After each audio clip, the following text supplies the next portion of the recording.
அனைவருக்கும் வணக்கம். மேல்மருவத்தூர் கருவறையில் நடக்கக்கூடிய பல அதிசயங்களை பற்றி தான் இன்றைக்கி நாம் அந்த வீடியோவில் தெரிஞ்சுக்க போகிறோம்.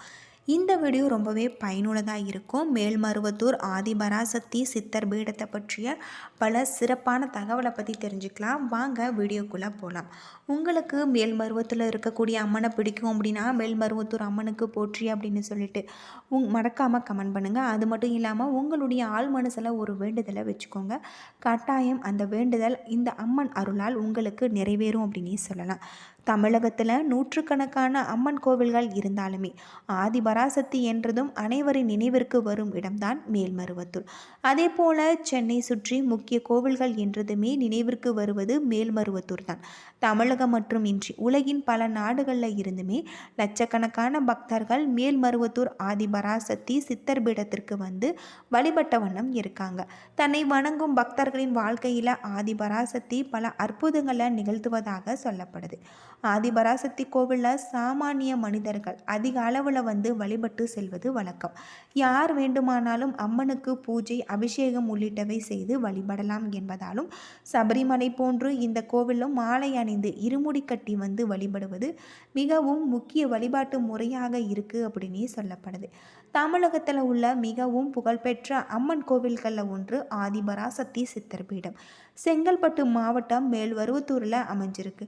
தமிழகத்தில் அதிகமான பக்தர்கள் தினமும் வந்து செல்லக்கூடிய கோவிலாக மேல்மருவத்தூர் ஆதிபராசக்தி கோவில் அமைஞ்சிருக்கு. அது மட்டும் இல்லாமல் இந்த கோவில் உருவான வரலாறு அதிசயமான ஒரு நிகழ்வாக இருக்குது. இந்த ஆதிபராசக்தி கோவில் அமைஞ்சிருக்கக்கூடிய இடத்துல 1960களில் ஒரே ஒரு வேப்ப மரம் மட்டும்தான் இருந்தது. இந்த மரம் மற்ற சாதாரண வேப்ப மரங்களை போல் கசப்புத்தன்மை கொண்டதாக இல்லாமல் இதன் காய்கள் இனிப்பு சுவையுடன் இருந்திருக்கு. இதிலிருந்து வடியக்கூடிய பால் போன்ற பொருளும் இனிப்பு சுவை உடையதாக சொல்லப்படுது. அது மட்டும் இல்லாமல் இதை சாப்பிடுபவர்களும் இதை கடந்து செல்பவர்களும் ஆச்சரியத்துடன் வழிபட்ட வண்ணம் இருக்காங்க. ஆனால் இதைவிட ஆச்சரியமாக நடந்த விஷயம் என்னவென்றால் இந்த மரத்தின் பால் கனிகளை சாப்பிடுபவர்களுக்கு உடலில் இருக்கக்கூடிய நோய்கள் அனைத்தும் நீங்கும் குணமாகும் என்பது நம்பிக்கையாக சொல்லப்படுது. இதனால தான் இந்த அதிசய வேப்ப மரம் பற்றிய தகவல்கள் மற்ற இடங்களுக்குமே பரவி இருக்குது அப்படின்னே சொல்லலாம். அது மட்டும் இல்லாமல் 1966களில் தமிழகத்தில் வீசிய புயலால் வேப்ப மரம் அடியோடு சாய்ந்தது. இந்த மரத்தின் வேர் பகுதிகளில் இருந்து சுயம்புவாக கல் ஒன்று வெளிப்பட்டது. இந்த சுயம்புவிற்கு மேல் ஒரு சிறிய குடில் அமைத்து இப்பகுதியில் உள்ள மக்கள் பூஜை செய்து வழிபட்டு வந்திருக்காங்க. இதற்கு சித்தர் பீடம் என்று பெயரிட்டும் வந்திருக்காங்க.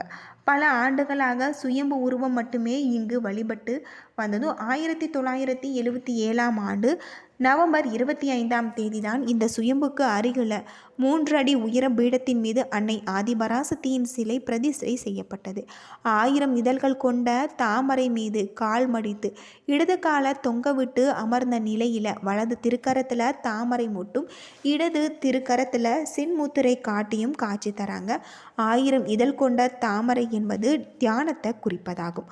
அன்னையின் கையில் உள்ள சின்முத்திரை ஞானத்தை அருளக்கூடியதாகும். அன்னையின் தலையில் ஜடாமுடியே கிரீடம் போல அமைஞ்சிருக்கு அப்படின்னு சொல்லலாம்.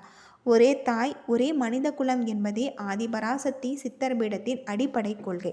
அதாவது மனிதர்கள் அனைவரும் சமம். இவர்களுக்கு தாயாக இருக்கக்கூடியவள் அன்னை ஆதிபராசக்தி மட்டுமே என்பதன் இதன் அர்த்தம். கருவறைக்குள் சென்று அன்னைக்கு பூஜை உள்ளிட்ட வழிபாடுகளை பெண்களும் செய்யலாம் என்ற முறையை பங்காரு அடிகளார் ஏற்படுத்தியிருக்காங்க.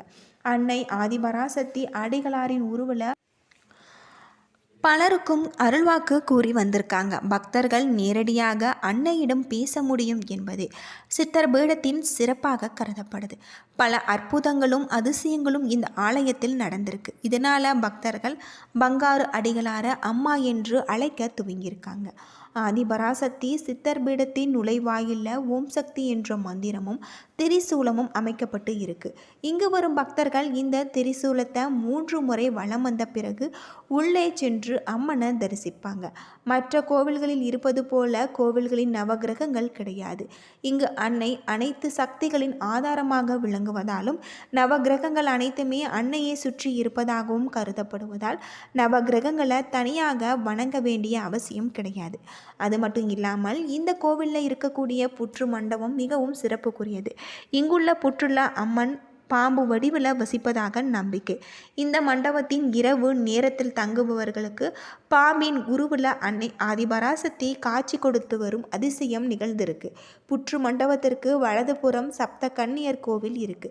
இதற்கு கூரை கிடையாது. 1974ஆம் ஆண்டு சப்த கன்னி சன்னதி அமைக்கப்பட்டது. சப்த கன்னியர்கள் ஆதிபராசக்தியின் பரிவார தேவதைகளாக கருதப்படுவதால் இவர்களுக்கு மேல்மருவத்தூர் கோவில் வழிபட்டால் முக்கிய இடமும் உண்டு அப்படின்னு சொல்லப்படுது. மேல்மருவத்தூர் பங்கார அடிகளாரின் உருவில் ஆதிபராசக்தியே சாமானிய மனிதர்களுடன் பேசுவது. 21 சித்தர்களின் ஜீவசமாதி ஒன்றிருந்த இடமாக மேல்மருவத்தூர் கருதப்படுது. இங்கு ஜாதி மத இனம் என பாகுபாடு கிடையாது. யார் வேண்டுமானாலும் கோவிலுக்கு சென்று அன்னையை வழிபட முடியும். பெண்கள் அன்னையின் கருவறைக்குள் சென்று பூஜை, அபிஷேக, அலங்காரம் உள்ளிட்டவைகளை செய்யலாம். இந்த கோவிலில் இருக்கக்கூடிய நாகபீடத்தில் எலுமிச்சை விளக்கேற்றி வழிபட்டால் குடும்ப நலம் மேம்படும். அனைத்து பாவங்களில் இருந்தும் விடுபடுவாங்க. அங்க பிரதர்சனம் இந்த கோவிலின் முக்கிய ஒரு வேண்டுதலாக இருக்குது. அங்க பிரதர்சனம் செய்து வேண்டிக் கொண்டால் அவர்களுக்குள் அனைத்து நலன்களும் கிடைக்கும் என்பது நம்பிக்கை. நவராத்திரி, ஆடிப்பூர நாட்களில் அங்க பிரதர்சனம் செய்வது பாவ விமோசனம் பெறுவதற்கான சிறந்த ஒரு வழிபாட்டு முறையாக இருக்குது. ஆடிப்பூர நாட்களில் பக்தர்கள் தங்கள் கையால் சுயம்பு ரூபத்திற்கு பால் ஊற்றி அபிஷேகம் செய்யலாம். பூஜைகள் செய்வதற்கு சாதாரண மனிதர்களும் அனுமதிக்கப்படுறாங்க.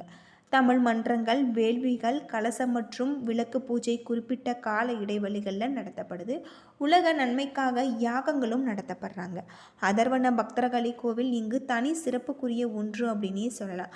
அது மட்டும் இல்லாமல் இந்த கோவிலில் இருக்கக்கூடிய அன்னையை வழிபடுவதால் நம்முடைய வாழ்க்கையில் இருக்கக்கூடிய அனைத்து விதமான பிரச்சனைகளும் தீரும் அப்படின்னும் சொல்லப்படுது. மேல்மருவத்தூர் ஆதிபராசக்தி கோவிலுக்கு எவர் ஒருவர் முறையாக விரதம் இருந்து இருமுடி கட்டி வந்து 108 முறை மந்திர ஜபம் தியானம் செய்து வழிபடுறாங்களோ அவர்கள் தீய தொழில் நெருங்காது அப்படின்னும் சொல்லப்படுது. தீய சக்தியும் நெருங்காது அப்படின்னும் சொல்லப்படுது.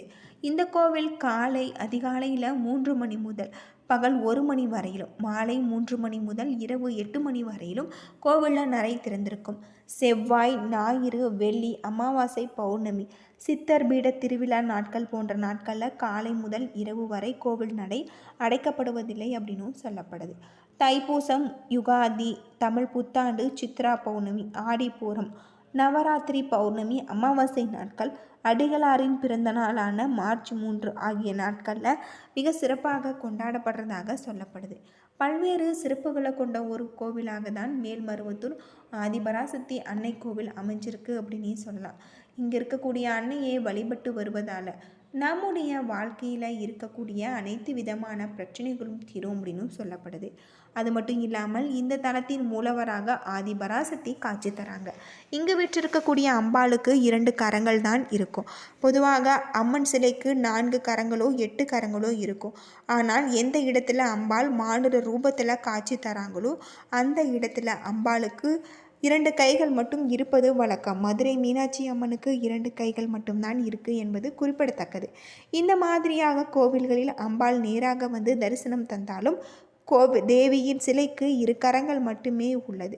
இந்த சிலைக்கு கீழே சுயம்பு ரூபத்தில் இருக்கக்கூடிய தேவி காட்சி தரதாக சொல்லப்படுது. இந்த கோவிலில் இருக்கக்கூடிய கருவறைக்கு உள்ளே சென்று பெண்களும் வழிபடலாம் என்பதும் சிறப்புக்குரிய ஒன்றாக சொல்லப்படுது. என்ன நண்பர்களே, இந்த வீடியோ உங்களுக்கு பயனுள்ள ஒரு தகவலை தந்திருக்கும்னு நினைக்கிறேன். வீடியோ பிடிச்சிருந்தா லைக் பண்ணுங்கள், ஷேர் பண்ணுங்கள், கமெண்ட் பண்ணுங்கள்.